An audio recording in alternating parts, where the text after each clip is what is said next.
Chelsea and it's Wednesday, so that means it's time for my video. Today I'm gonna do a book talk about Will of the Empress by Tamara Pierce. I read it this month, I really like it, I have thoughts, and I'm gonna share them with you. The first book in the Circle Reforged series, and basically in the Circle of Magic, the first quartet, all the main four characters meet and get close and bond and become the Circle. And the Circle opens, they each go off on their own adventure and experience different things outside of the Circle. And in this book, they all come back together. After reading 4 books where everybody is apart and nobody's together and nobody can even mind speak because they're so far apart, it's really nice to see all 4 characters together again, talking to each other and conversing with each other and just, you know, because that was one of the things I loved most about the Circle of Magic series, was the interactions with the 4, with Briar, Daja, Triss, and Sandry, was their interactions and their relationship and how they talk to each other and all that. And I really missed it in the Circle Open series, even though they were always like constantly thinking of each other, like they were like, oh well, my foster siblings would do this and blah blah blah, like they were constantly mentioning their foster siblings in the Circle Opens, but they weren't together. So it's nice to see them together. That I really liked it. It's really enjoyable. And if you like the Circle series, you'll like this book, so check it out. Okay, after this, it's gonna get spoilery, so if you haven't read the book, bye, leave, go now. Spoilery things.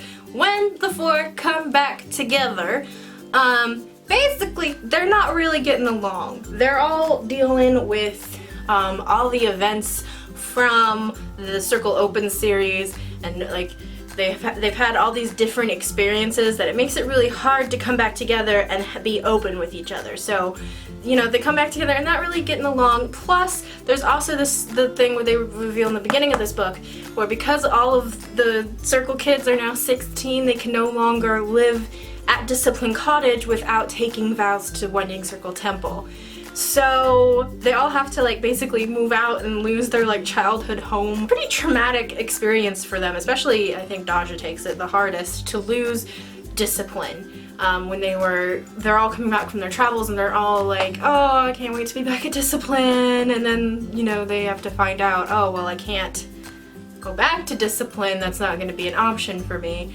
I have to find something else. And Daja sort of provides them with a house, except for Sandry, because Sandry lives at the Citadel with the Duke, doing her, you know, noble responsibilities of helping him out. And it's very strongly hinted at in this book that the Duke is gonna disinherit his son and make Sandry his heir, which is cool, I guess. So she might be like, if we get to see that far in the future in Emelan, which I hope we do, I hope Tamara Pierce keeps writing books for this universe, that we might see like Sandry as the ruler of Emelan, which is awesome. Daja buys them all a house, they all move in together, and they're not getting along. Their minds are not open to each other because they don't want to mind speak to each other because of what they've been through. And for Daja, Sandry, and Triss, that is what happened in the Circle Opens book, plus losing discipline for some of them. Triss doesn't want them to know that she can scry on the wind because she's experienced, since I guess that book, she's experienced a lot of other really bad jealousy from other mages, that she can do this like weird unique thing, and she doesn't want to experience that from her foster siblings, even though we all know that they would never ever treat her differently. But that's Trish, you know, she has the trust issues. Briar, on the other hand, he's got some like severe PTSD from this event that like we don't know about. It hasn't been written about yet in the series. Now I know because Tamara Pierce writes a book about it called Battle Magic, which was published after this book came out, but chronologically happens before this book, and it's about what happened to Briar and Rosethorn and Evie that has them so like messed up in this book. But when I first read this book, because this is a whole reread of the series for me, I didn't know what was happening. Like, what is wrong with Briar? What? Like, he has all these like dreams and nightmares and like smells trigger him, and it's very clearly he went through like something horrible and had something to do with this war in Yangtze. I think it's called Yangtze, I'm not sure. It's a pronunciation thing. His dreams are pretty vivid. So this is a dream that Briar has at one point in this book. Trumpets blared in his dreams. The armies were always right over the next ridge, moving rapidly. Briar and his companions always seemed to crawl along the ground, and he knew that they had made better time, but in sleep they were in the army's heels, doomed to warn the inland temples too late. The trumpets blared, the hunter dogs of the armies howled, and Briar tried to run. He stumbled on the bottom of a heap, one hand pressed against a face, against another against a naked leg. Now there was light enough to see what he had found. People, grandparents to babies, all stripped naked, all flung together like discarded dolls. The blood on his hands. This happens like a lot throughout this book, so that was really frustrating. What happened to him? So that's one thing that's a little bit frustrating is Briar, you know, he was always really lighthearted and joking, and he still has that a little bit, but then he'll just like switch into moments where he's just like, you don't know what people will do, you don't know what what emperors are capable of. Like, he just will say all these mystic things, and people are like, what happened to you? What happened? They're not getting along. And then Sandry, her mom was a countess in Nemorin, so since her mom has died, Sandry is now the countess, and she hasn't ever gone to Nemorin to see her land since her mom died. She's been raised up in Emelan, been training been training in her thread magic, and it just didn't seem important.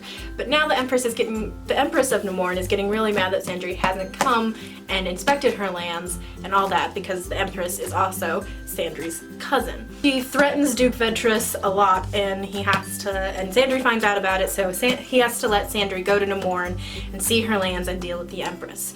So he's kind of afraid to send her there with guards because he thinks it's going to be an insult to Berenine, so he asks Briar, Daja, and Triss to go with Sandry to Nemorin to sort of like protect her in case anything would happen. And so then we get to see the country of Nemorin. It's not great, especially being a woman in Nemorin, as we come to find out. Sandry is like treated like this object because she's like this super rich heiress, and there's this whole huge emphasis that she needs to marry into Nemorin so that her fortune will stay in Nemorin. And we also get to meet Berenine, who, if you can guess from the title, Will of the Empress, she's sort of like the main villain. Now, she's a very interesting villain because she's not necessarily evil. Like, I don't find her to be an evil character that you would just absolutely outright hate and are disgusted with, but she's very selfish, and she wants Sandry and her 3 magic friends to stay in her empire and to bring her empire more glory. And that's not necessarily, I don't think, an evil goal. She's gonna offer Briar, Daja, and Triss positions of like wealth and power, and you know, it's not necessarily an evil thing. The 4 don't really want to stay in Nemorin, although that's kind of questioned for a long time in this book, whether or not they actually are going to want to stay. I mean, she offers Briar to be the imperial gardener, and she strikes up this whole friendship with Briar because she loves to garden, and Briar obviously is like the super gardener. So there's a big friendship thing there. So for a long time, you're questioning a lot whether Briar, Daja, and Trish are gonna want to leave. The one person you know never wants to stay is Sandry because of the way she's treated. She's treated very much like she was in the very beginning of the first book, where she's just expected to marry and that's it, you know, just be married and then not deal with anything real or any real responsibilities after she's married.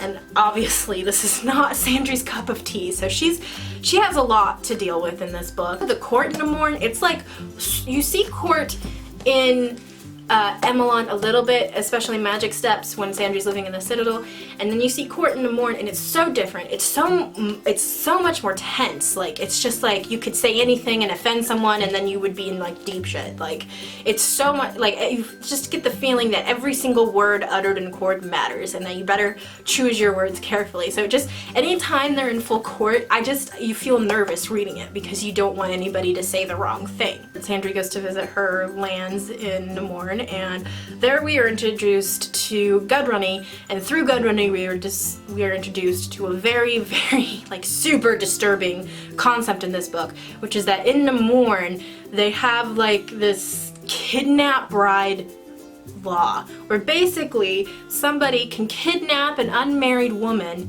and keep her until she agrees to sign a wedding contract, and that's legal. That is so creepy and skeevy, and it's just so disturbing. And when you hear Gudrunny tell how she was forced to marry this man who beats her and he's awful to their kids, and when you realize that she had to have kids with him when she didn't even want to marry him, and it's just, the whole thing is like super disturbing. And then you get to another issue with Sandry being gone, is that her cousin, Empress, who I don't know if I mentioned, who's a really good person, couldn't help her because the only person who can like annul a marriage on their lands is the liege lord, which is Sandry. So since Sandry wasn't around, Gudrunny couldn't be free of this man. So the minute she shows up, Gudrunny like steals away into her room and she's like, please help me, please help me. And you know, Sandry, of course, because she's a good and decent person, does. Not only does she free Gudrunny, but she makes Gudrunny her maid and Gudrunny's children her like pages, so they'll like send messages and things for her, which is just shows what an amazing person Sandry is. And also this paves the way for Sandry and Daja to mind speak to each other, which I think is amazing. I love, which I was so happy. I was like, yes, they're finally mind speaking, yay! But boo for the, I mean, it's so disturbing. Another aspect of this book that I was loving was that when they first go to court, Daja meets this woman called Rizu, and you immediately notice how much Daja notices Rizu. And you kind of just get the feeling that maybe something is going to happen. She describes her eyes and she's like, oh, she's the most beautiful woman in the room, and it's just, there's a lot of hinting. And with fantasy books especially, I find most of the time there's a lot of hinting and then there's not any actual like payoff in the book. And sometimes an author will come by later and say, oh yeah, they were totally gay, but you don't actually see it played out in the book, and in this one you do, and it's wonderful. Daja and Rizu's relationship was one of the best things about this book. It was so great, and I was so happy to have something be so heavily hinted at and be paid off. You know, you actually get to see it play out. Daja opened her lips to say that of course she thought so, but she didn't get to speak. Instead, Rizu leaned over and kissed her softly, gently on the mouth. After a moment, she pulled away. There was a look of worry in her eyes. Her hands were fisted in her skirts. Oh, said Daja, when she remembered how to talk. She felt as if the sun had just catapulted into her mind. Dazzled with what it showed her, she realized also Rizu's afraid. She's had enough people tell her no that she's not sure. Strictly to make Rizu feel better. Certainly not because she wanted more of that sunlight spilling into her heart and mind. Daja leaned over and kissed Rizu's mouth all on her own. Then, rather than ruin the quiet between them, Rizu took Daja's hand and led her into the palace by a door that did not open into the moonlit hall. So sweet! And then when they're talking about Daja and Rizu, Briar, Trish, and Daja, they drop another bomb. And they're like, well, growing up with Rosethorn and Lar, did she think we would mind? And then you're like, what? Rosethorn and then you go back and you think about those books and you think about all the little relationship moments you see between Rosethorn and Lark, and you're like, how did I not see this before? And then we have to talk about Sandry being kidnapped. From the moment they mentioned the whole kidnapped bride situation, and you knew how much Berenine wanted Sandry and her friends to stay in the morning. You knew that somebody, one of the nobles who was courting Sandry, was gonna wanna kidnap her and force her into a marriage, and she was very much against marriage the whole time in this book. And when it happens, you know it's gonna happen, but you're not really prepared. You're not really prepared for how disturbing it is. And it's bad. It's real bad. And the only real good thing that comes out of it is that it opens up the connection between all four of them, basically. Well, that, and then they decide to leave Nemours, and she's like, I'm not gonna wait for somebody else to kidnap me. I'm out. Sorry, cousin. And they have this very revealing relationship with Berenine. And Briar, in particularly, says something very poignant when he's talking, because there's another layer when Briar and Berenine talk, is because they're friends and they get along, and the whole time Sandry's like, I was kidnapped in your palace and somebody tried to make me marry, and they seem to think that you would be okay with it. Because that's another thing that's in this book, is that Berenine isn't really very sympathetic to women in those situations where they're kidnapped and forced into marriage, because she's been kidnapped and escaped 3 times, so she feels like the women who don't escape aren't strong enough. Which is a whole victim blaming thing that just, That's really like one part of Berenice that I just can't get over, is the victim blaming of the women in those situations, especially since she's the one with the power to get them out. But anyway, while Sandry is confronting Berenice about her kidnapping, Briar says this point. It was Briar who answered, "If this is what Nemorn offers, yes. It is only as a courtesy to you that I don't address Finn myself. It's my sister he tried to kidnap, and our magic is plenty thicker than blood. Or maybe I should just give him to Sandry when he doesn't have drugs and spells to make him the big man." His voice was heavy with contempt.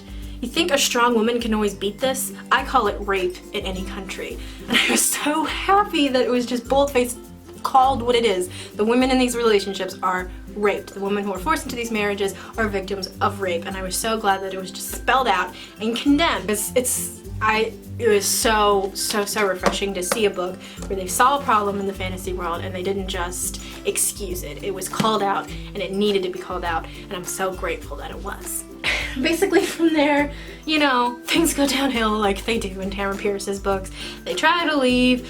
Rizu won't go with Daja because Rizu has this big, important position at court and she doesn't want to give it up. And so that's really sad. You feel really heartbroken for Daja, who's like in love for the first time and figured out that she liked women for the first time. And to see that be taken away from her so kind of quickly, it's like she gets like a month with Rizu, I think, and then she has to leave. That's really sad. And then when they try to leave, Berenice has her like head magician person, Lady Hammer, curse Trish so that she falls downstairs and gets really injured. She's like, "No, you gotta go. You were planning to go, don't wait for me, I'll come up and follow you." And so they all leave without Trish. She's injured and you're like, oh, Trish, poor Trish. So they go to escape from Nemorn, and then Sean is a real dickhead and kidnaps Sandry, and they have to fix that situation. And then Trish finds out that Berenice is gonna raise, because I guess in this land, since magic is so prevalent, all of the big major countries have these magical barriers, which they can't keep up all the time, but if they want to, like, if they're getting invaded or they need to, like, stop people from leaving, Berenice doesn't want Sandry to leave, and she's, like, really pissed off that Sean went to kidnap Sandry because she's like, well, that makes me look like an idiot because this is my lover and he's going after this girl, and it just is so disrespectful to me. So now she really doesn't want Sandry to leave. So she goes with her head mage lady to a fortress near the border where the Circle kids are going to try to cross to raise the border. And Trish can't communicate to them magically because maybe they haven't done it enough yet because they just newly recreated it, so she has to ride out on horseback with Sandry's cousin to stop the wall, and it gets so intense. You're like, oh my god, everything's happening in 2 chapters, and you're like, it's like you have that's the whole thing with Tamara Pierce. A lot of times you get a whole lot of setup for a lot of action in like 3 chapters, and you're just, it's so much. So they get to the wall, and they're warned, and they join hands on Sandry's thread circle from the first book, and they each hold their lump. Trish, like, magically holds the lump, so they're all holding the thread lumps with their magic in them, and they face up against Lady Hammer. Of course, the circle of friendship joins together, circle of magic, and they, like, beast through the wall. They're like, boom! Sorry, mile cross, this wall's gone. You're gonna have to fix that soon. Which I loved. I loved that they all finally come together and do their first magical working in like years, and it's so successful. You're like, ah.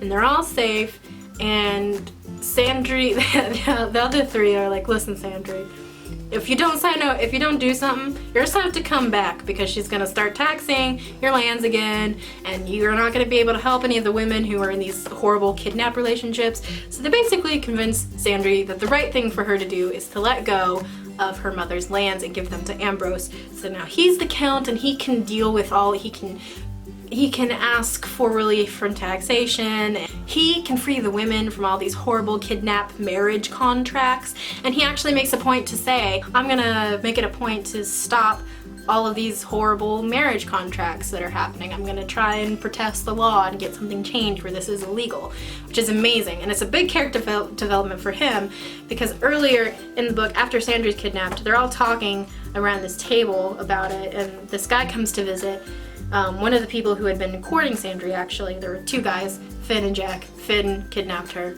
and Jack didn't. And he comes by to talk to Sandry before she leaves Emelan. And he's like, basically, he's like, I don't agree with what happened to you. I think it's horrible. This happened to my mom's best friend, and she always raised me, you know, to not do that to women. Basically, like, Sandry's like, oh, so you're not into it even though so many of your court friends are into this horrible thing?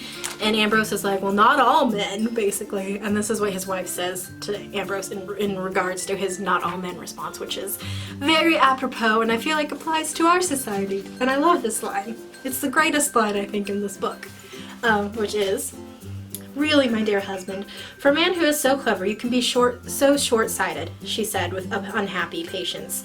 What else is she supposed to do when any unmarried woman of Western Namorn must live her life and judge all men by those few who have successfully stolen women away? Each time a man succeeds, we put our daughters and our sisters under new safeguards. We put their lives under new restrictions. We give them new signs that a man in whose company they find themselves might plan to kidnap them. Don't we teach our women to view all men according to the actions of a few? Bam! Truth bomb in a fantasy world that applies so heavily to our world. Thank you, Tamara Pierce, for that little brilliant insight. I mean, I feel like anytime now that somebody comes at me with a not all men argument, I'm just gonna like read this passage to them and be like, really? Not all men? Well, this is what I think about that. This has that amazing character growth where he's, instead of just accepting this horrible practice and thinking that not most men aren't like that, he goes and he actively tries to make it so that they can't be like that or it'll be illegal and they'll have serious consequences. And I love that character development.